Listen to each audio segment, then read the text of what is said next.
Beralih ke sorotan lain, ratusan penggemar grup band Sukatani dan warga di Purbalingga, Jawa Tengah menggelar aksi solidaritas di alun-alun kota sebagai bentuk dukungan kepada band Sukatani.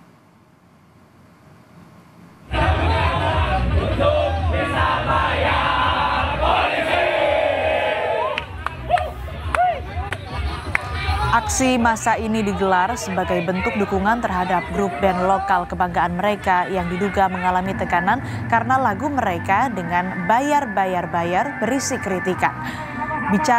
Menurut juru bicara pengunjuk rasa, justru lagu bayar itu bisa membangun dan menjadi renungan bagi Polri untuk lebih baik lagi dalam bekerja sehingga Polri tidak perlu risih atau tersinggung dengan lagu tersebut.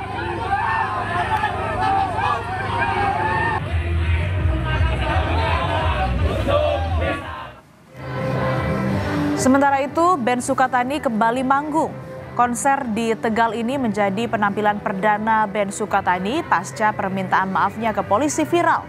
Ratusan personel polisi gabungan disiagakan untuk mengamankan konser ini. Sementara polisi mempersilahkan lagu kritik terhadap polisi, bayar dibawakan band Sukatani.